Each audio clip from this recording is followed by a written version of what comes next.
Hey guys, welcome to your own academy that is achievers academy. कैसे हैं आप सभी लोग? I hope you guys are good and your studies also going good. So आज हम start करते हैं हिंदी का एक लेसन जो बहुत ही ज़्यादा इंपॉर्टेंट लेसन है। हर एक कॉम्पिटिटिव एग्जाम में, चाहे वो DSSB है, चाहे एस्टेट है, चाहे कोई भी एग्जाम है, HSSC है, हिंदी का बच्चे ये वाला टॉपिक जरूर आएगा। 100% ये टॉपिक आएगा। और आजकल सरफेस लेवल से चीज़ें नहीं आती, थोड़ी डीप लेवल से आती है, तो डीप लेवल से पढ़ते हैं। So let get started. अब सबसे पहले माइंड में आता है क्रिया। होता क्या है क्रिया? What the mean of action, what the mean of verb. English में इसको वर्ब बोलते हैं। तो क्या होता है ये क्रिया, क्या होता है वर्ब? तो देखिए, बेसिकली भाषा में जो बुकिश लैंग्वेज होगी उसमें लिखा मिलेगा कुछ करना या होना पाया जाए। मीन्स जिससे किसी काम का करना या होना पाए, मतलब कोई भी शब्द है जो किसी काम को करने या होने को दिखाता है, तो वो शब्द क्रिया कहलाता है। ये तो है बुकिश लैंग्वेज। जैसे राम सोता है, राम खाता है, राम चलता है, पढ़ता है, पत्र लिखता है, पक्षी उड़ते हैं, व्हाटएवर, कुछ भी हो सकता है। तो ये क्रिया के बेसिक रूप्स होते हैं। ठीक है, करना होना पाया जाए। सोना भी क्रिया है। आप सोचोगे सोने में क्या है? सोना भी तो काम हो रहा है, तो ये भी क्रिया है। ठीक है, तो क्रिया का मूल रूप, तो ठीक है, क्रिया क्या होगा भाई? वाक्य का जिससे करना या होना पाए। ये है बुकिश लैंग्वेज। लेकिन मेरी भाषा में, मेरी सिंपल सी भाषा में क्रिया क्या है? मेरी सिंपल सी भाषा में क्रिया ये है, किसी शब्द के अंदर आपको कोई मूवमेंट नजर आए, कोई एक्शन नजर आए, कोई एक्टिविटी नजर आए, तो वो चीज बच्चे क्या कहलाती है? क्रिया कहलाती है। ठीक है, क्रिया का मूल रूप क्या कहलाता है? बहुत बार ये क्वेश्चन आता है, सीधा सीधा भी आ जाता है। क्रिया का मूल रूप क्या कहलाता है? तो क्रिया का मूल रूप क्या कहलाता है? धातु। मूल रूप का मतलब क्या है? जैसे आपको पता है पढ़ना क्रिया है। ठीक है, पढ़ना क्या है? क्रिया। तो जो इसका पढ़ है, पठ है, जो पठ धातु से बना है, इसमें ना जुड़ के प्रत्यय बन जाता है। जैसे लिख प्लस ना जुड़ के लिखना बन जाता है। ठीक है, पढ़ प्लस ना जुड़ के पढ़ना बन जाता है। मीन्स कहने का मतलब क्या है कि क्रिया का जो बेसिक रूप होता है, आपको पता है पढ़ती पढ़त पढ़न सी, हमने धातु बहुत बार पढ़ी होंगी।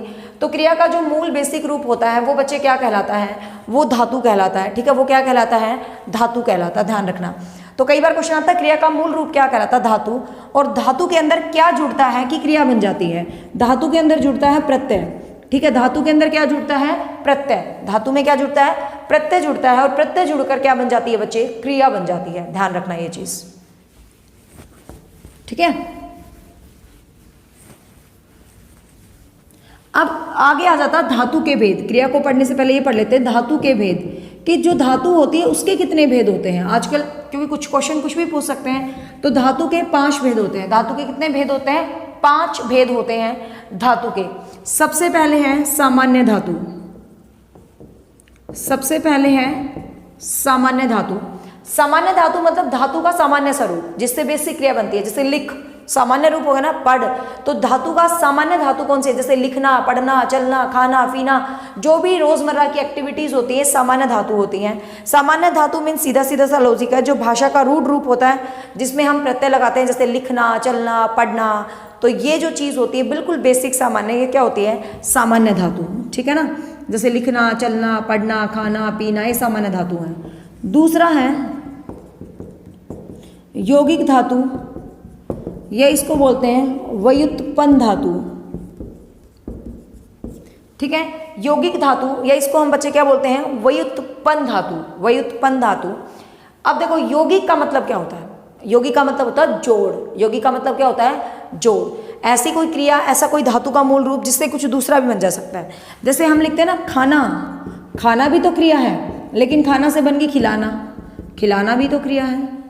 तो ये क्रिया का यौगिक रूप हो गया। ठीक है, लिख से लिखना बना, लिख से लिखना बना, ये मूल रूप है, ये सामान्य रूप है। पढ़ से पढ़ना बना, ये सामान्य रूप है। लेकिन देख से देखने से दिखाना बना, अब ये भी तो क्रिया है, ये भी क्रिया है, और ये भी क्रिया है, ये भी क्रिया है। तो 2 क्रिया है, तो 2 को हमेशा क्या बोलते हैं भाई? योग। जोड़ा बोलते हैं ना 2 को। तो ये कैसा होगा? क्रिया का यौगिक रूप होगा। तो मीन सिंपल सा कॉन्सेप्ट आपको ध्यान रखना है, सामान्य और यौगिक धातु। तीसरी जो क्रिया का धातु का टाइप होता है वो होता है नाम धातु। और ये इंपॉर्टेंट है, पीछे एग्जाम्स में बहुत बार आई भी है। तीसरा होता है नाम धातु। नाम, नेम, नेम होते हैं नेमिंग वर्ड्स, जिनको जैसे हम संज्ञा होते हैं, विशेषण, संज्ञा, विशेषण और सर्वनाम से बनती है। नाम धातु किससे बनती है भाई? संज्ञा, विशेषण और सर्वनाम से बनती है। संज्ञा, विशेषण और सर्वनाम से बनती है क्या? नाम धातु।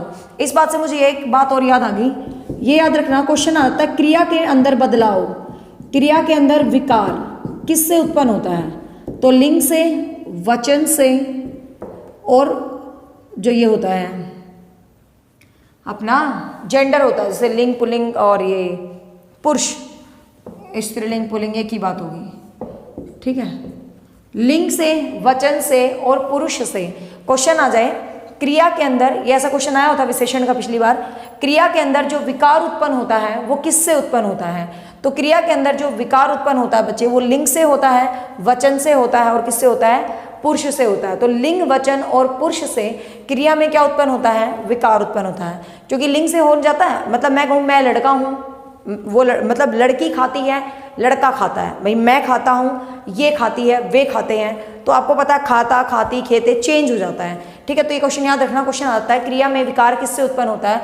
तो लिंग, वचन और पुरुष से क्रिया में विकार उत्पन्न होता है, मतलब चेंजेस आते हैं, ठीक है। तो यहाँ सेम था ना, इसलिए मेरे को याद आ गया।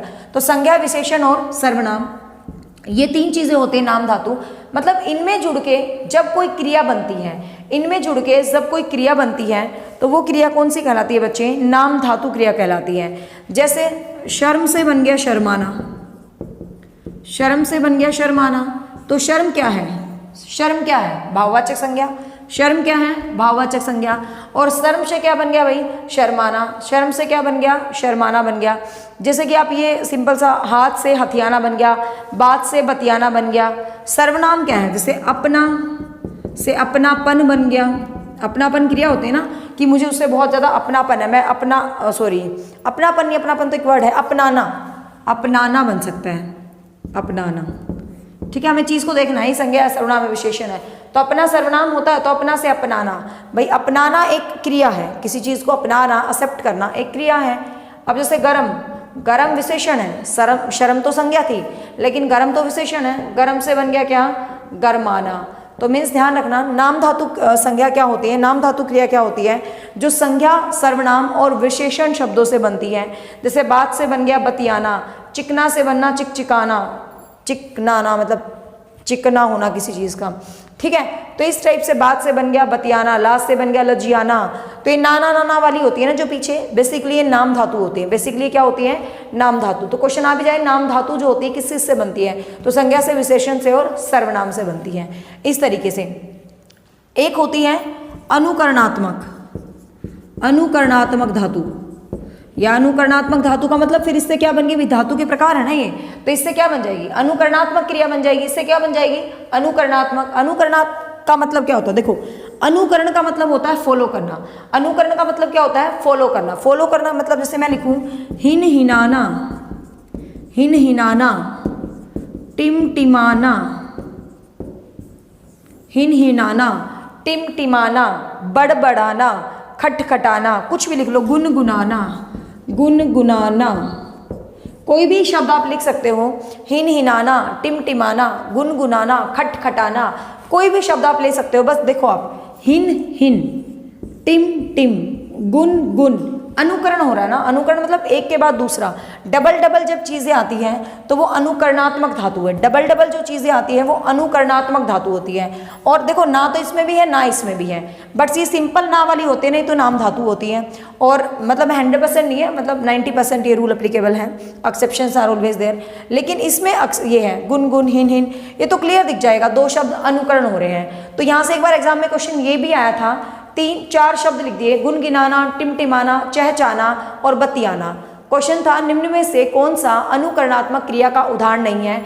आई थिंक ये पीजीटी लेवल स्टेट 2014 का क्वेश्चन है, ठीक है, कि निम्न में से कौन सा अनुकरणात्मक क्रिया का उदाहरण नहीं है। तो ऐसे करके ऑप्शन डाल सकता है, तो ये भी डाल सकता है। 3 नाम धातु के एग्जाम्पल लिख देगा, 1 अनुकरणात्मक का लिख देगा, पूछ लेगा नाम धातु कौन सी है, अनुकरणात्मक कौन सी है। तो ऐसे भी क्वेश्चन पूछा जाता है, ठीक है, ये चीज़ भी याद रखना। एक होती है लास्ट, जो 5वीं टाइप होती है, सम्मिश्र धातु। सम्मिश्र धातु, इसको ऐसे लिखेंगे, सम्मिश्र, ठीक है। एग्जैक्टली कुछ इसी टाइप से लिखते हैं, मैं चेक कर लेती हूँ। वैसे मैं हिंदी पढ़ा लेती हूँ अच्छा खासा, पर लिखने में भी खैर गलती नहीं होती, ऐसे ही लिखा जाता। अजीब लग रहा है देखने में शक्ल इसकी, बट शब्द यही है भाई, सम्मिश्र धातु। सम्मिश्र धातु अब देखो सम्मिश्र का क्या है, सम्मिश्र का मतलब कुछ मिक्स कर दिया, सम्मिश्र का मतलब क्या होगा, कुछ मिक्स कर दिया, मतलब 2-3 धातु अलग अलग टाइप की जोड़ दी, ठीक है ना। जैसे कि संज्ञा विशेषण जोड़ दिया, संज्ञा सर्वनाम जोड़ दिया, जैसे काम होना, काम करना, बतना, बतियाना, मतलब इस टाइप से। जैसे कि मैं लिख दूं अच्छा लगना, अच्छा होना, जैसे देखो अच्छा होना, अच्छा लगना, मतलब विशेषण से बन गया ना, अच्छा लगना, अच्छा होना, विशेषण के साथ जुड़ गया। काम करना, काम होना, मतलब इस टाइप से। अब वो कोई नाम धातु नहीं लग रहा कि यहाँ विशेषण के साथ कोई नहीं जुड़ रहा, इसमें ना मतलब ऐसे 2 वर्ड्स का पेयर मिलेगा, अच्छा होना, अच्छा लगना, करना, मतलब इस टाइप से। तो इस टाइप की जो होती है सम्मिश्र, मतलब इसमें क्या होगा, संज्ञा सर्वनाम सब कुछ मिक्स मैच करके लिख सकते हैं। भाई अच्छा हमने क्या लिख दिया, अच्छा हमने विशेषण लिख दिया, लेकिन अच्छा के साथ हमने क्या लिख दी, क्रिया लिख दी, तो विशेषण क्रिया मैच हो गई, तो इसको बोलते हैं सम्मिश्र धातु, ठीक है। तो धातु के आपको याद रखने हैं 5 टाइप होते हैं। सामान्य धातु जो बिल्कुल जनरल होती है, यौगिक जो जुड़ के बनती है, नाम धातु अनुकरणात्मक बहुत ज़्यादा इंपॉर्टेंट है। ये क्रिया के टाइप भी हैं भाई, तो टाइप में मैं दोबारा नहीं बताऊंगी। नाम धातु क्रिया पूछे तो वही बात है जो संज्ञा विशेषण से बनती है, अनुकरणात्मक क्रिया पूछे तो सेम वही बात है, अनुकरण हो रहा है, ठीक है। तो आपको कंफ्यूज होने की जरूरत नहीं, वो टाइप ऑफ क्रिया में भी आ जाती है। अब आते हैं क्रिया के मेन चैप्टर के ऊपर, जो भयंकर तरीके से एग्जाम में पूछा जाता है हमेशा। सबसे बढ़िया वाला टॉपिक, सबसे अच्छा वाला टॉपिक जो एग्जाम के लिए फेवरेट है, क्रिया के टाइप। सबसे मेन कर लेते हैं क्रिया के टाइप, क्रिया के प्रकार, क्रिया के प्रकार, ठीक है। अब क्रिया के प्रकार में क्या क्या है टाइप। सबसे पहले कर्म के आधार पे, कर्म मतलब क्रिया जिस आधार पे काम करती है, क्रिया जिस आधार पे एक्ट करती है, किस आधार पे क्रिया का ज़्यादा काम होता है। तो कर्म के आधार पे क्रिया 2 प्रकार की हैं। कर्म के आधार पे क्रिया 2 प्रकार की हैं, सकर्मक, यहीं से क्वेश्चन बनता है भाई पेपर में, और अकर्मक। कर्म के आधार पे क्रियाएं 2 प्रकार की हैं, सकर्मक और अकर्मक। कौन सी, सकर्मक और अकर्मक, यहीं से क्वेश्चन बनता है पेपर में। अब देखिए क्या सकर्मक होती है और क्या अकर्मक होती है, ध्यान से समझते हैं। मैंने आपको कारक इसीलिए पहले बताती हूँ कि ये चीज़ें आपको क्लियर हों। अब सबको पता है कर्म क्या होता है और अकर्म क्या होता है। आई थिंक इनको उल्टा लिखेंगे तो आपको अच्छा समझ आएगा। पहले हम अकर्मक लिख ले, फिर सकर्मक, क्योंकि आसान रहेगा आपके लिए। अकर्मक समझना, सकर्मक। अब ध्यान से सुनिए, अकर्मक, सकर्मक। अकर्मक मतलब जो कर्म के बिना होती है, कर्म के बिना। सकर्मक, स मीन्स साथ, कर्म मीन्स कर्म, मीन्स जो कर्म के साथ होती है। अकर्मक जो कर्म के बिना होती है, सकर्मक जो कर्म के साथ होती है। कर्म के बिना और कर्म के साथ, ये डिफरेंस है। अब क्या कर्म, मैंने आपको कारक में समझाया था, एक होता है कर्ता कारक और एक होता है कर्म कारक। कर्ता कारक जो एक्शन को करता है, जो काम को करने वाला होता है, वो कर्ता कारक होता है, जिसका पहचान हमें कौन से होती है, कर्म कारक, जिसके ऊपर फल पड़ता है, जिसके ऊपर फल पड़ता है, जिसकी पहचान हम क्या से करते हैं, वाक्य में क्या आ जाता है, तो कर्म कारक होता है। कर्ता कारक में सिर्फ क्या होता है, कर्ता और क्रिया। कर्ता कारक में क्या होता है, कर्ता और क्रिया, लेकिन कर्म कारक में क्या होता है, कर्ता, कर्म और क्रिया, ठीक है। ये कुछ फॉर्मेशन बन जाती है सेंटेंस की। कैसे आएगा पेपर में क्वेश्चन, ध्यान से समझते जाना। अकर्मक मतलब जिनमें कर्म नहीं होता। यदि मैं लिखूं राम सोता है, राधा नाचती है, पक्षी उड़ते हैं,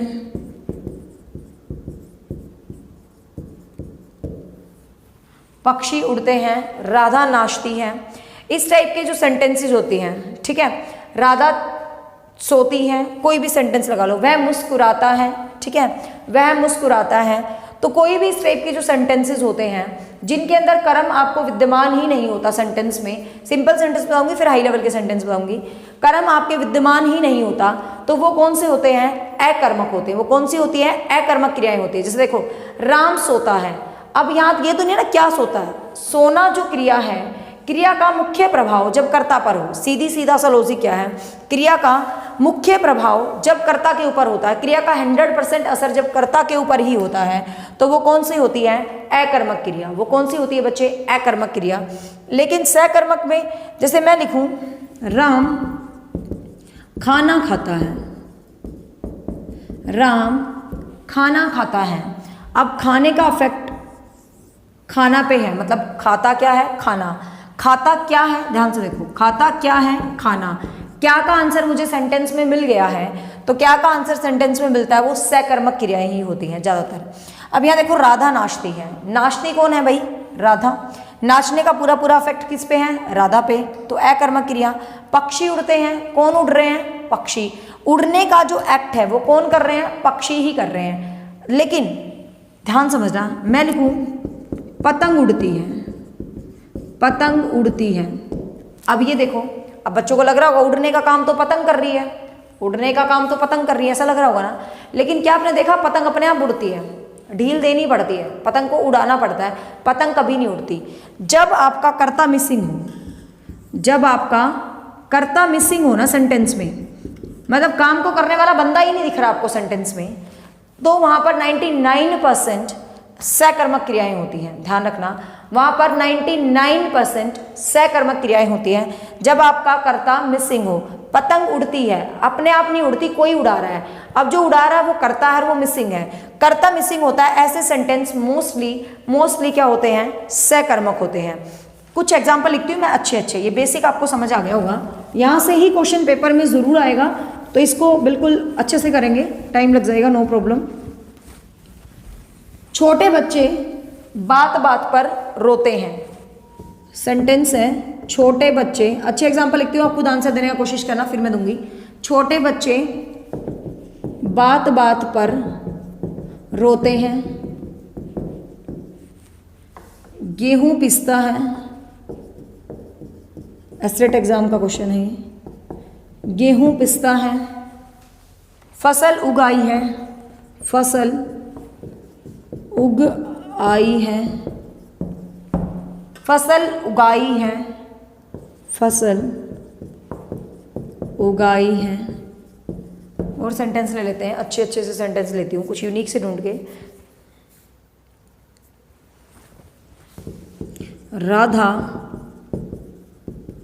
विद्यालय जाती है, दिमाग की बत्ती खोलेंगे ये सेंटेंस आपके।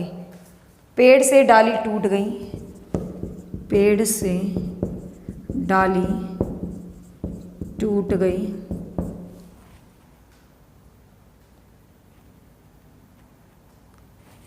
मैं पेड़ से डाली तोड़ता हूं।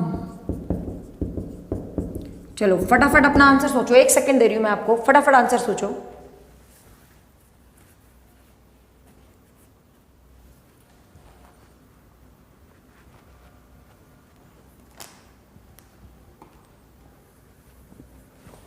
एक और लिख देती हूँ बढ़िया सा एग्जाम्पल। पक्षी पंखों से उड़ते हैं, एक है पक्षी उड़ते हैं, कंफ्यूजन। आंसर फटाफट 1 सेकंड सोचो, बस 1 सेकंड सोचने का दे रही हूँ ताकि बेस्ट आप कर सको। बूंद बूंद से घड़ा भरता है, दूसरा है मैं घड़ा भरता हूँ। बहुत है तरह आपका माइंड क्लियर करने के लिए। फटाफट आंसर दो भाई, कौन सी क्रिया है, सोच लिया होगा। चलो अब देखते जाना, बताना किसकी ठीक है, कमेंट में लिख के। कितने हैं ये, 1 2 3 4 5 6 7 8 9 10 11 हैं, 11 हैं। कमेंट में मुझे आंसर लिख के बताओगे, सोच लो अपना अपना दिमाग लगा के, किसके कितने ठीक हुए हैं मेरे साथ। कमेंट बॉक्स में मुझे नंबर लिख देना, बस 9 8 7 किसके कितने ठीक हुए नंबर लिखना, ठीक है। अब देखिए, क्योंकि क्लासेस ऐसे पढ़ोगे तभी दिमाग की बत्ती खुलेगी, तभी पेपर पास होएगा। क्योंकि मैं यहाँ सिंपल पढ़ा के नहीं जाना, एक तो होता है लेक्चर देना, एक होता है लेक्चर को सिखाना। यहाँ आपको सिखाना है, नंबर दिलवाने हैं। अब देखो, छोटे बच्चे बात बात पर रोते हैं, छोटे बच्चे बात बात पर रोते हैं। तो कई बच्चे सोचेंगे बात बात तो कर्म होगा, कर्म कहाँ से है यहाँ पर, छोटे बच्चे बात बात पर रोते हैं, सिंपल एक सेंटेंस है। तो ये कौन सी क्रिया का उदाहरण है? अकर्मक, क्योंकि यहाँ कोई भी कर्म हमें नजर नहीं आ रहा, ये अकर्मक क्रिया का उदाहरण है। सबसे विवादित पर्सन जो बहुत बार स्टेट के एग्जाम में आया, शायद 3 टाइम रिपीटेड हुआ है, गेहूं पिसता है। गेहूं पिसता है। अब बहुत सारे बच्चे कहते हैं भाई क्या पिसता है? आंसर तो मिल रहा है, क्या पिसता है? गेहूं पिसता है। अब ध्यान से, मैंने आपको अभी ये भी बात कही थी, जिसमें कर्ता मिसिंग हो वो तो अकर्मक सकर्मक हो जाती है। जैसे मैंने बोला था भोजन पकता है, पक्षी आकाश में उड़ता है। डिफरेंस को समझना, भोजन पकता है, भोजन को कोई ना कोई बंदा पकाएगा, अपने आप नहीं पकता भोजन, ठीक है। अब यहाँ पर बहुत विवाद करते हैं बच्चे, इसको लिख लो अपवाद। एस्टेट में 3 बार ये क्वेश्चन आ चुका, यूपी टेट में क्वेश्चन आ चुका, DEET+ में हरियाणा HSSC में क्वेश्चन आ चुका, और इसका आंसर बनेगा अकर्मक क्रिया। कारण मैं बता देती हूँ, अब कंफ्यूज होने की जरूरत नहीं है। पिसने का पूरा असर गेहूं पर है, मतलब पिसने की जो क्रिया है वो कोई आदमी नहीं कर रहा, आदमी नहीं पिस रहा चक्की में, पिस तो गेहूं ही रहा है। पिसने का जो एक्ट है, क्रिया है, वो गेहूं ही कर रहा है, कोई आदमी नहीं कर रहा। भोजन पकाने का एक्ट कोई आदमी करेगा, पतंग उड़ाने का एक्ट आदमी करेगा, लेकिन गेहूं पिसने का एक्ट गेहूं खुद करेगा, आदमी नहीं करेगा। आदमी ने चक्की में डाल दिया, लेकिन गेहूं खुद क्रिया कर रहा है पिसने की, ठीक है ना। तो ये एक्सेप्शनल लगाओ, कुछ भी लगाओ, इसके ऊपर 10 विवाद करो। क्यों नहीं हो सकता? क्या लगा दो तो क्या दिक्कत है भाई? सीधी सी बात है, पेपर में नंबर लेना है, इसको अकर्मक कारक करके आना, ठीक है, अकर्मक क्रिया। नेक्स्ट है फसल उग आई है, दूसरा है फसल उगाई है। डिफरेंस समझना, लिख लीजिए स्टार डाल के। जो क्रियाएं स्वतः की जाती है, जो क्रियाएं स्वतः मतलब अपने आप, जो क्रियाएं अपने आप होती हैं, जिन क्रियाओं को हम करते नहीं हैं, जो क्रियाएं अपने आप से होती है ना, वो कौन सी क्रिया होती है बच्चे? वो क्रिया कौन सी होती है? वो होती है अकर्मक क्रियाएं। ध्यान रखना, ऐसी क्रियाएं जो स्वतः हो जाती है, मतलब खुद ब खुद हो जाती हैं, जिनका कोई लॉजिक नहीं होता, तो वो कौन सी क्रियाएं होती हैं? वो क्रियाएं होती हैं अकर्मक क्रियाएं, ठीक है। तो फसल उग आई है, देखो फसल उग आई है मतलब अपने आप उगी ना, अपने आप। तो जो क्रियाएं स्वतः होती हैं वो अकर्मक कहलाती हैं, ठीक है। जो क्रियाएं स्वतः होती हैं, खुद होती हैं, वो क्या कहलाती हैं बच्चे?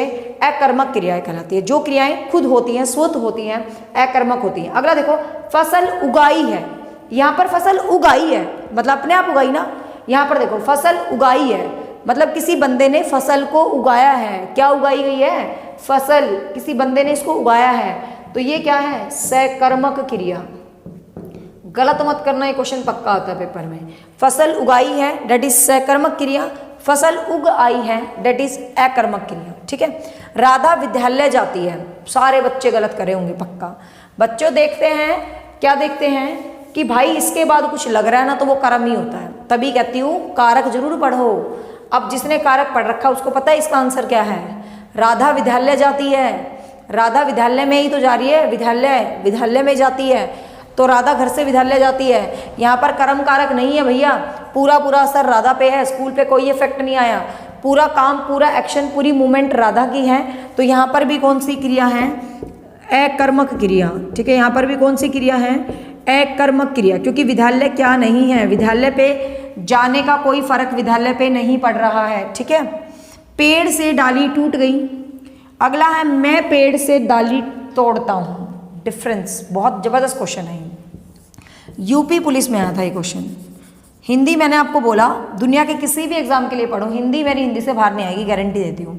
पेड़ से डाली टूट गई, मैं पेड़ से डाली तोड़ता हूँ। डिफरेंस देखो, पेड़ से डाली टूट गई। अब कोई बच्चा कहेगा आपको पता ही है अपादान कारक का उदाहरण है पेड़ से अलग होना, लेकिन पेड़ से डाली टूट गई, खुद टूटी है खुद। और मैंने कहा था जो क्रियाएं स्वतः हों, जो क्रियाएं खुद हों, तो इसका मतलब उसका असर पूरा कर्ता पे ही होता है। तो वो क्रियाएं क्या होती हैं? अकर्मक। वो क्रियाएं क्या होती हैं? अकर्मक, ठीक है। वो क्रियाएं क्या होती है? अकर्मक। मैं पेड़ से डाली तोड़ता हूँ, मैं पेड़ से डाली तोड़ता हूँ। अब ध्यान से देखो, डाली टूटी नहीं है, मैंने तोड़ी है। मैं पेड़ से क्या तोड़ रहा हूँ? डाली, डाली में कर्म आ गया, तो ये कौन सी क्रिया बन गई भाई? सकर्मक। ये कौन सी क्रिया बन गई? सकर्मक। Difference is there. पेड़ से डाली टूटती है अकर्मक, मैं पेड़ से डाली तोड़ता हूँ सकर्मक, ठीक है। अगला बहुत अच्छा है, पक्षी पंखों से उड़ते हैं। पक्षी पंखों से उड़ते हैं, दूसरा पक्षी उड़ते हैं। सबको पता है पक्षी उड़ते हैं अकर्मक, एवरीबॉडी नोस। और ये सीटेट के क्वेश्चन, सीटेट के पैसेज के अंदर ये क्वेश्चन डाला हुआ था। पक्षी आकाश में उड़ते हैं, इसको ऐसा भी लिख सकता है वो, पक्षी आकाश में उड़ते हैं, कंफ्यूज मत होना। आकाश, आकाश क्या है? अपादान कारक। आकाश में, सॉरी में अधिकरण, आकाश अधिकरण कारक है, कर्म नहीं है। पक्षी उड़ते हैं, पक्षी आकाश में उड़ते हैं, कुछ भी आए अकर्मक क्रिया है। बच्चे क्या देखते हैं, पक्षी के बाद आकाश आ गया तो कर्म हो गए, ऐसा नहीं होता, चीज़ों को समझना। पक्षी आकाश में, कारक का चैप्टर बेस्ट होना चाहिए क्रिया करने के लिए। तो पक्षी आकाश में, तो जिन्होंने कारक नहीं देखा पहले मेरी वीडियो में जाके कारक जरूर देख लियो। में, तो में अधिकरण कारक होता है, कर्म नहीं होता, तो वो भी क्या होगा? अकर्मक क्रिया। अगला देखो, पक्षी पंखों से उड़ते हैं। पक्षी किससे उड़ते हैं भाई? पंखों से। किसके साथ उड़ रहे हैं पक्षी? पंखों के साथ उड़ रहे हैं। अब ये भी बच्चों को कर्म लगता है, लेकिन पंख उड़ने में हेल्प कर रहे हैं, सहायता कर रहे हैं, और जो चीज़ सहायता करती है वो करण कारक होता है। जो चीज़ सहायता करती है वो करण कारक होता है, कर्म कारक नहीं होता। तो पक्षी पंखों से उड़ते हैं, ये भी क्या है? अकर्मक क्रिया। ये भी क्या है माय डियर स्टूडेंट्स? अकर्मक क्रिया। ठीक है। अगला, बूंद बूंद से घड़ा भरता है, तो सबको पता है बूंद बूंद से घड़ा भरता है, अकर्मक क्रिया। मैं घड़ा भरता हूँ, डिफरेंस, बूंद बूंद से घड़ा भरता है अकर्मक, लेकिन मैं घड़ा भरता हूँ, बूंद बूंद से भर रहा है अकर्मक, लेकिन मैं घड़ा भरता हूँ, मैं घड़े को भर रहा हूँ, तो ये क्या है? सकर्मक क्रिया। क्योंकि भरना क्रिया है और घड़ा कर्म है और मैं करता है, तो ये क्या है? सकर्मक क्रिया। ठीक है। तो ये थे टॉप 8 एग्जाम्पल्स, जिनसे आई थिंक आपका माइंड बिल्कुल क्लियर हो गया होगा कि आप ये बिल्कुल भी गलत नहीं करोगे एग्जाम में। अब मुझे कमेंट बॉक्स में लिख के बताना 11 में से किसके आंसर कितने ठीक थे। जिसके 11 में से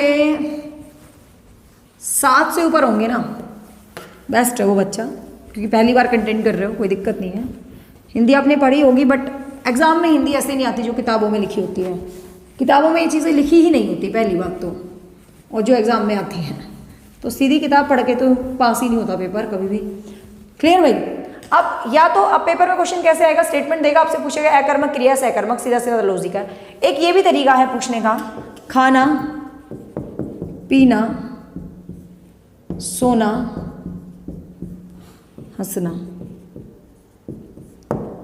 खाता लिख लो, खाना लिख लो, कुछ भी।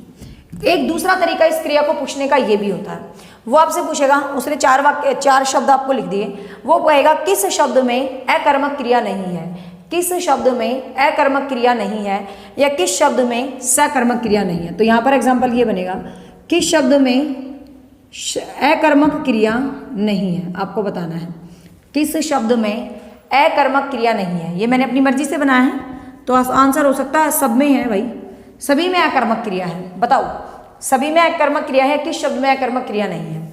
अब ध्यान से देखो, जब पूरा सेंटेंस होगा तो आप उसको फटाफट यूज कर दोगे।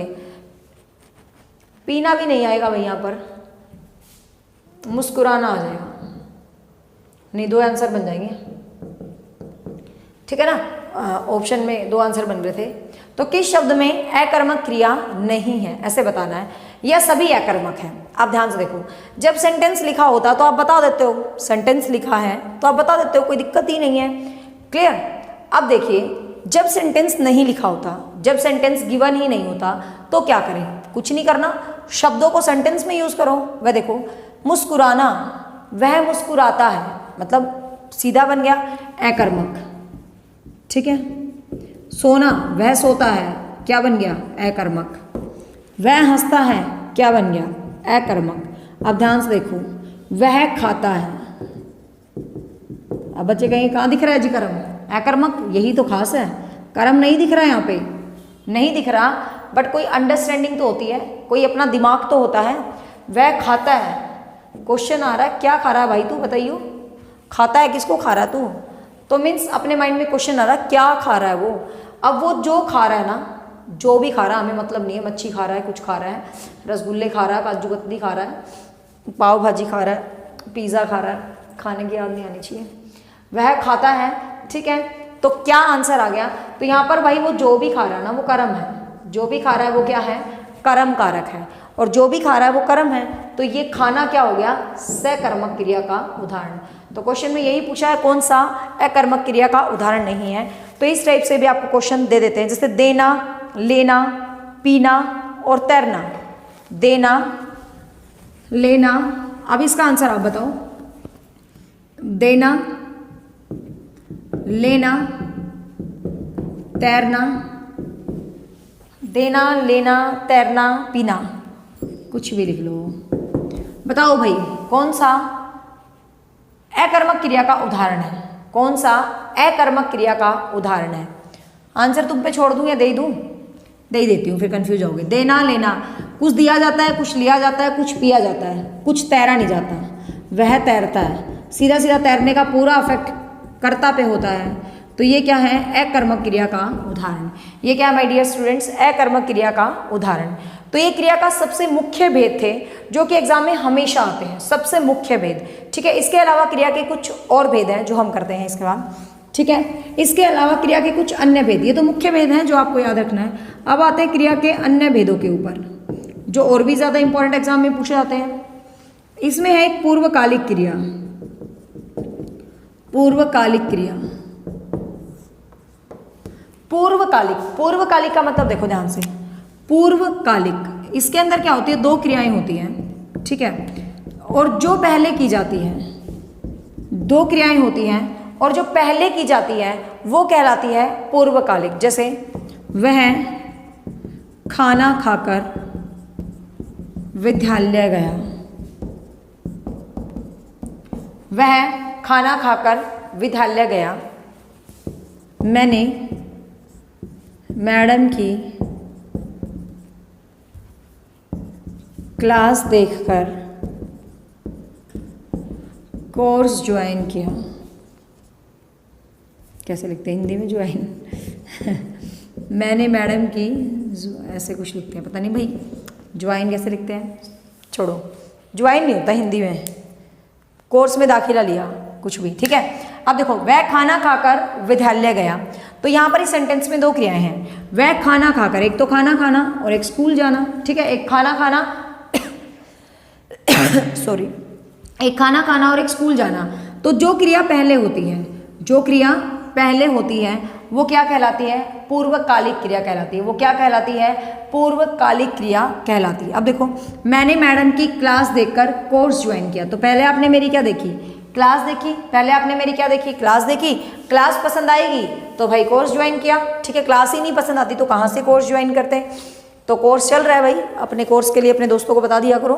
ठीक है, मैंने मैडम की क्लास देखकर कोर्स ज्वाइन किया। तो सीधा सीधा सा लॉजिक है मेरा यहाँ, पब्लिसिटी नहीं समझाना, क्योंकि मैं कोई भी एग्जांपल बनाती हूँ जो मेरे दिमाग में आते हैं, कॉपी पेस्ट नहीं। ठीक है, तो मैंने मैडम की क्लास देखकर, तो जो काम पहले हुआ क्लास देखना तो पूर्वकालिक है, खाना खाना पूर्वकालिक है और ये बाद वाली पूर्वकालिक नहीं है। ठीक है, नेक्स्ट है असमापिका क्रिया। नेक्स्ट है असमापिका क्रिया। असमापिका क्रिया। ठीक है, अब देखो असमापिका क्रिया कौन सी होती है? असमापिका, नाम से देखो, समापिका मतलब जो समाप्त करती है, समापिका मतलब जिससे सेंटेंस समाप्त होता है। समापिका मीन्स सीधा सीधा सा लॉजिक है, जिससे सेंटेंस समाप्त होता है वो क्या कहलाती है भाई? समापिका क्रिया कहलाती है। असमापिका क्या होगा? जिससे सेंटेंस समाप्त ना हो तो वो क्या हो गया भाई? असमापिका क्रिया होगी। जैसे कि मैं एक एग्जांपल लिख देती हूँ। वह खेत में जाने को व्याकुल था। वह खेत में जाने को व्याकुल था। ठीक है, वह खेत में जाने को व्याकुल था। कुछ ही एग्जांपल आप ले सकते हो इसके अंदर। बाकी का अच्छा सा एग्जांपल है, पेपर था मेरे पास, एक सेकेंड में देख लेती हूँ, पेपर में आया हुआ है। वैसे तो कोई दिक्कत नहीं, मुझे याद है और भी, बट वो एग्ज़ाम का आया हुआ एग्जाम्पल था। हाँ, पता नहीं, मुझे ध्यान नहीं आ रहा, पेपर में आया था पिछली बार, तो मेरे को ये था कि एज इट इज़ वही एग्जाम्पल मैं आपको बताऊं। ये था, लड़के खेलते खेलते थक गए। हाँ, यही था, सॉरी, लड़के खेलते खेलते थक गए। लड़के खेलते खेलते थक गए। अब ध्यान से देखें,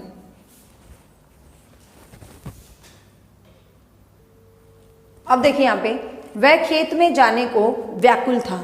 तो जाना यहाँ पर क्या है? क्रिया है, लेकिन ये सेंटेंस के बीच में आई है। तो ये क्या है भाई? असमापिका क्रिया। ठीक है, ये क्या है? असमापिका क्रिया। अगला देखो, लड़के खेलते खेलते खुश हुए, लिख लो यहाँ पर, थक गए तो खुद ही क्रिया बन जाती है, सॉरी। लड़के खेलते खेलते खुश हुए, खुश थे, लड़के खेलते खेलते खुश थे।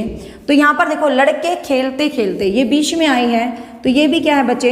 असमापिका क्रिया। अब आप ये कह सकते हो मैडम ये पूर्वकालिक क्यों नहीं हुई, क्योंकि पहले आई है तो पूर्वकालिक क्यों नहीं हुई? तो पूर्वकालिक के अंदर हमेशा 2 सेंटेंसेस होते हैं, ये चीज़ आपको ध्यान रखनी है। पूर्वकालिक के अंदर 2 काम करते हैं हम, और 2 काम करने के बाद जो पहले वाला काम होता है ना, वो पूर्वकालिक होता है। यहाँ 2 काम नहीं हो रहा, खेत में जाने को व्याकुलता, खेलते खेलते खुश थे और थक गए, एक ही काम हो रहा है। जब एक काम होता है तो वो बीच में जब आता है तो असमापिका होती है, लेकिन जब 2 एक्शन होते हैं 1 by 1 तो वो पूर्वकालिक के अंदर आएगी। ठीक है, ध्यान रखना। एक ऐसी क्रिया होती है समापिका। समापिका क्या होती है? जब वाक्य में समाप्त हो, जैसे मैं पत्र लिखता हूँ, मैं पत्र लिखता हूँ, तो ये जो चीज़ होती है ना, मैं पत्र लिखता हूँ, मैं खाता हूँ, मैं पीता हूँ, मैं चलता हूँ, मैं घूमता हूँ, तो इस टाइप की जो चीज़ें होती हैं ना, वो क्या होती हैं? समापिका। क्योंकि एंड क्या कर रही है भाई? वाक्य को वो समाप्त करती है। जैसे मैं पत्र लिखूंगा, मैं पत्र लिखूंगा, ऐसे लिख सकते हो, मैं पत्र लिखूंगा।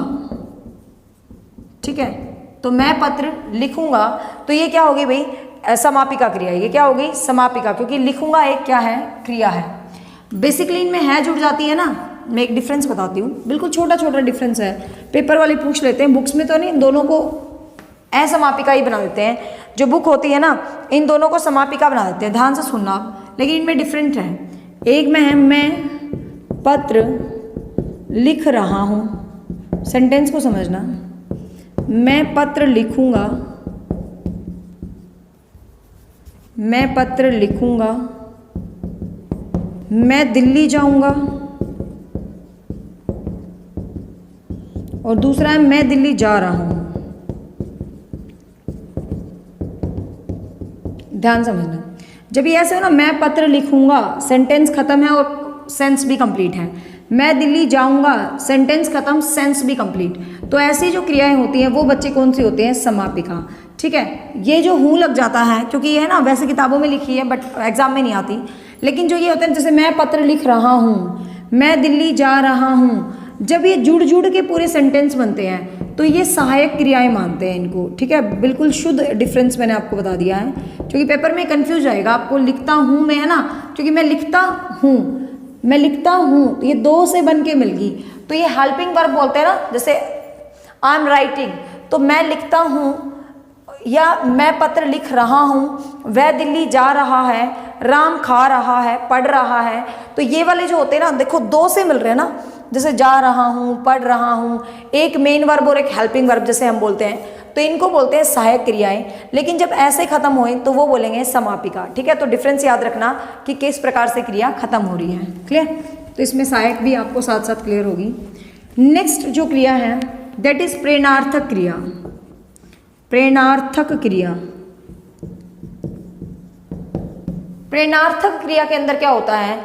प्रेरणा देना। हम ऐसे याद करेंगे, हम किसी को प्रेरणा देते हैं, इसमें जो कर्ता होता है ना वो खुद काम नहीं करता, इसमें जो कर्ता होता है वो खुद काम नहीं करता बल्कि किसी और से करवाता है। ठीक है, कर्ता खुद काम ना करके किसी और से काम करवाता है, तो प्रेरणार्थक क्रिया बनती है। कैसे?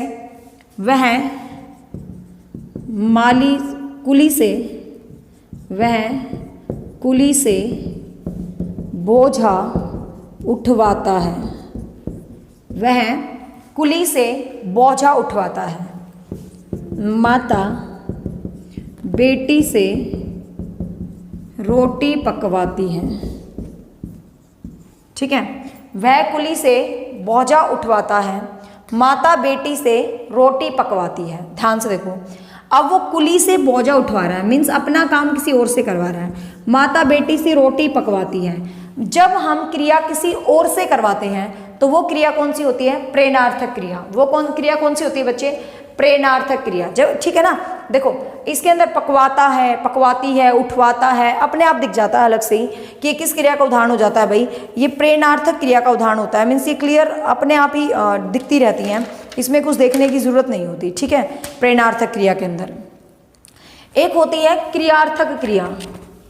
जैसे प्रेरणार्थक है वैसे ही एक क्रिया होती है क्रियार्थक क्रिया। ये सारे जो मैं टाइप बता रही हूँ ना पेपर में आते हैं, कहीं सोचो मैडम क्यों बता रही है, यही तुम्हें अजीब अजीब ऑप्शन लगते हैं एग्जाम में जाके। क्रियार्थक क्रिया, प्रेरणार्थक और क्रियार्थक में थोड़ा सा फर्क है। जैसे क्या बोलते हैं, exercise is good for health, walk is good for health. घूमना स्वास्थ्य के लिए लाभदायक है, घूमना स्वास्थ्य के लिए लाभदायक है। धूम्रपान स्वास्थ्य के लिए हानिकारक बना दो, क्या दिक्कत है। धूम्रपान स्वास्थ्य के लिए हानिकारक है, देश के लिए मरना गर्व की बात है।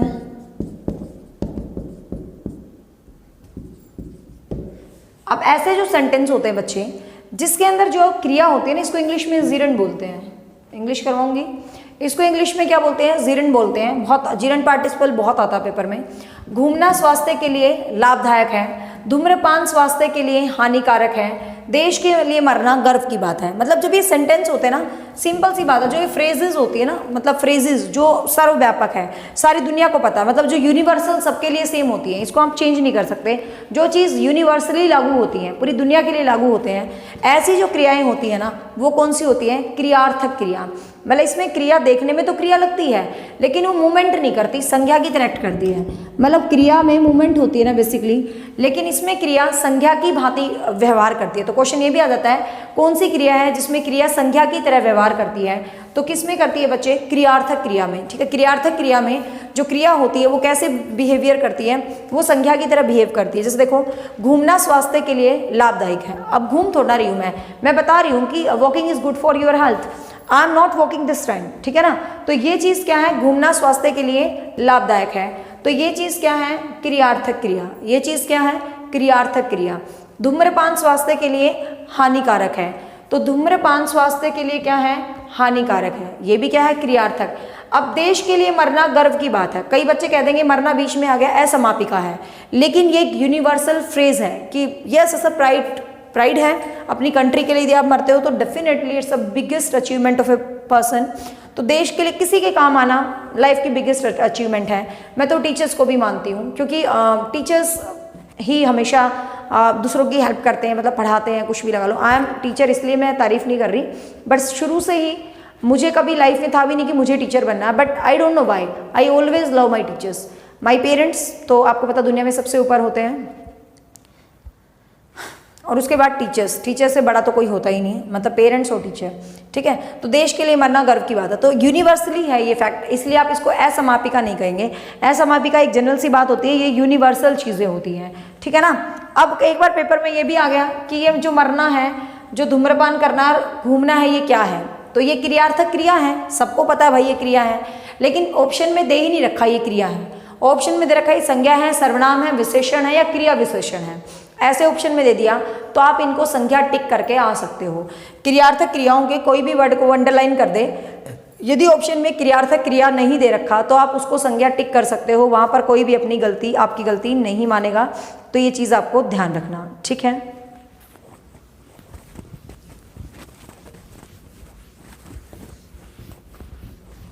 एक एग्जाम्पल यह आया था पेपर में, अध्यापिका ने मतलब मैंने बच्चे से पाठ पढ़वाया। अध्यापिका ने बच्चे से पाठ पढ़वाया, तो कौन सी क्रिया है, तो मतलब दूसरे से करवाया ना काम, तो कौन सी क्रिया है भाई, प्रेरणार्थक क्रिया। कौन सी क्रिया है, प्रेरणार्थक क्रिया। तो ये जो मेजर क्रिया थी, एक होती है तत्कालिक क्रिया, जनरल सा है, उसमें कुछ समझाने का नहीं है। तत्कालिक क्रिया, तत्कालिक का मतलब जो तत्काल होती है, जो प्रेजेंट होती है, फटाफट होती है। जैसे कहता ना, वह गिरते ही मर गया, वह गिरते ही मर गया। ठीक है, वह गिरते ही मर गया। तो ध्यान से देखो, यहाँ पर भी दो काम हो रहे हैं, चीज़ों को समझना है। यहाँ पे भी दो काम है, वह गिरते ही मर गया। भाई पहले तो गिरा और फिर गिरते ही मर गया, दिख रहा है ना मुझे, गिरा और गिरते ही मर गया। भाई दो काम है, तो हम इसको कह देंगे पूर्वकालिक है ये, ठीक है। लेकिन ये पूर्वकालिक नहीं है, क्यों, इसमें एक शब्द आया, देखो ही, इस शब्द को पहचान दो, क्योंकि वह गिरते ही मर गया, जैसे ही गिरा वैसे ही मर गया। तो ही शब्द आपको क्या दिखा रहा है कि भाई मैं पूर्वकालिक नहीं हूं, मैं क्या हूं, तात्कालिक क्रिया हूं। ठीक है, मैं क्या हूं, तात्कालिक क्रिया। एक जो सकर्मक होती है ना, सकर्मक जो क्रिया होती है वो दो टाइप से होती है भाई, एक कर्मक और द्विकर्मक। जो सकर्मक क्रिया होती है वो बेसिकली दो टाइप से होती है, एक कर्मक क्रिया और द्विकर्मक क्रिया। क्या फर्क है एक कर्मक और द्विकर्मक? एक कर्मक मतलब जिसमें एक कर्म है, वह पत्र लिखता है, वह पत्र लिखता है। ये क्या है, एक कर्म, क्योंकि इसमें एक कर्म है, वह पत्र लिखता है, एक कर्म है तो एक कर्मक क्रिया होगी। ठीक है, अब मैं कहूं वह शाम को खाना देता है। अब यहाँ पे देखो, एक तो शाम हो गया, एक खाना हो गया। एक क्या हो गया, शाम हो गया, और एक क्या हो गया, खाना। वह मोहन को पत्र भेजता है। एक पत्र हो गया और एक मोहन हो गया। तो ऐसे वाले वाक्य क्या कहलाते हैं, ये कहलाते हैं द्विकर्मक क्रिया। ये क्या कहलाते हैं माय डियर बच्चे, द्विकर्मक क्रिया। अब ये द्विकर्मक क्रिया दो टाइप से होती है, एक होती है प्रत्यक्ष और एक होती है अप्रत्यक्ष। इंग्लिश में भी ये टॉपिक करवाऊंगी मैं, डायरेक्ट ऑब्जेक्ट और इनडायरेक्ट ऑब्जेक्ट, पक्का आता है इंग्लिश में ये पेपर। सब्जेक्ट ऑब्जेक्ट कॉम्प्लीमेंट वाला जो चैप्टर है उसमें आता है डायरेक्ट ऑब्जेक्ट इनडायरेक्ट ऑब्जेक्ट, इसी चैप्टर को करवाऊंगी अच्छे से। अब देखो, वह शाम को खाना देता है, वह मोहन को पत्र भेजता है। अब यहाँ पर आप बात को ध्यान से सुनना, वह मोहन को शाम को, दो चीज है, एक तो डायरेक्ट ऑब्जेक्ट है, एक इनडायरेक्ट, मतलब एक तो प्रत्यक्ष कर्म है और एक अप्रत्यक्ष कर्म है। प्रत्यक्ष कौन सा होता है, जो डायरेक्ट ऑब्जेक्ट होता है, जैसे वह राम को खाना देता है, क्या का आंसर जो हमें देता है ना, क्या का आंसर जो हमें देता है, जो नॉन लिविंग होता है, जो नॉन लिविंग होता है, और जो क्या का आंसर देता है वो तो होता है हमारा डायरेक्ट ऑब्जेक्ट। मीन्स खाना और पत्र ये क्या है, प्रत्यक्ष कर्म। हिंदी में थोड़ा मुश्किल सा लग रहा है, डायरेक्ट ऑब्जेक्ट इनडायरेक्ट ऑब्जेक्ट आसान होते हैं, तो ये प्रत्यक्ष कर्म हो गया। लेकिन ये देखो, मोहन जो ये होता है ना, लिविंग थिंग्स, जो ह्यूमन बींग्स होते हैं, लिविंग होते हैं, वो क्या होते हैं बच्चे, प्रत्यक्ष, सॉरी अप्रत्यक्ष। ठीक है, इनडायरेक्ट ऑब्जेक्ट। सीधी सी बात है, सच्चा कर्म कौन होता है, जो क्या का आंसर दे, कि वह मोहन को खाना देता है, क्या देता है, खाना, क्या भेजता है, पत्र, तो क्या का आंसर दे रहे हैं, ये सच्चा कर्म है। तो हम कहेंगे सच्चा कर्म है तो मतलब प्रत्यक्ष है, ये डायरेक्ट दिख रहा है, तो ये प्रत्यक्ष कर्म है। ये इनडायरेक्ट है क्योंकि ये कई बार संप्रदान की भूमिका निभाता है। मैंने आपको कारक में सिखाया था, जैसे वह भिखारी को खाना देता है, तो भिखारी को जब खाना दिया जा रहा है तो वहाँ पर कर्म नहीं होता, वहाँ पर क्या होता है भाई, संप्रदान होता है। जो किसी को कोई चीज़ परमानेंट दे दी जाती है तो वहाँ पर कौन सा कारक हो जाता है बच्चे, संप्रदान जो है कारक हो जाता है। ठीक है, तो ये बेसिक और इम्पॉर्टेंट क्रिया है। संयुक्त क्रिया आपको पता ही है, संयुक्त मतलब जो संयुक्त होती है, जो जुड़कर बन जाती है, जैसे चल पड़ा, उठ पड़ा, खाने लगा, तो इस टाइप की क्रिया क्या हो जाती हैं, सहायक क्रिया हो जाती हैं। जैसे निश्चय सूचक क्रिया होती है, इतना डीप नहीं आते, जैसे पटना से रेलगाड़ी आने वाली है, निश्चय है ना, पटना से रेलगाड़ी आ रही है, मतलब फिक्स बता रही हूँ मैं, पटना से रेलगाड़ी रांची आ रही है, तो निश्चय है। वैसे ऐसे ऐसे क्वेश्चन नहीं आते। निश्चय। संभावना, जैसे मैं कहूँ हम कल दिल्ली पहुँच जाएंगे, हम कल दिल्ली पहुँच जाएंगे, तो संभावना है, ये तो सेंटेंस को देख के ही पता चल जाता है। ठीक है ना, देख लो, मतलब मैं बोल देती हूँ, निश्चय मतलब मेन क्रिया यही थी, बट कुछ सिंपल सा जनरल नॉलेज के लिए, निश्चय सूचक क्रिया मान लो ऑप्शन में आ जाए तो क्या करोगे, तो आपको ऑप्शन ही देख के आइडेंटिफाई करो। निश्चय मतलब जो निश्चित है, मैं कहूँ पटना से ट्रेन रांची आएगी, तो निश्चित है ना भाई कि पटना से ट्रेन रांची आ रही है, निश्चयवाचक हो गया। संभावना क्या है, जैसे हम शायद दिल्ली जाएंगे, पॉसिबिलिटी हो गई। संकेत क्या होता है, वह कहते ना वो म्यूजिक बजाएगा तब मैं नाचूंगी, तो संकेत देगा म्यूजिक बजाने का, तब हम क्या करेंगे भाई, डांस करेंगे। ठीक है ना। दवाई की दुकान खुल चुकी या नहीं खुली, तो संदेह है, डाउट है। ठीक है। कलम रख कर चले जाओ, कलम रख कर चले जाओ, आज्ञा हो गया, जैसे हम किसी को जाने के लिए कहते हैं, शायद मुझे भी कलम रख देनी चाहिए क्योंकि ये सही कह रहा है, कलम रख के चले जाओ, तो ये क्या हो गया भाई, आज्ञार्थक क्रिया होगी। सो इट्स ऑल अबाउट क्रिया। मुझे नहीं लगता इससे बाहर आपके एग्जाम में क्रिया का क्वेश्चन आ सकता है। मैंने more than sufficient type of क्रियाएं आपको करवा दी हैं और it's more than sufficient. I hope you like this video and if you like then don't forget to like and don't forget to comment me. Bye bye, take care, have a nice day, thank you so much. I am just waiting for your feedback because your feedback matters a lot for me. Bye.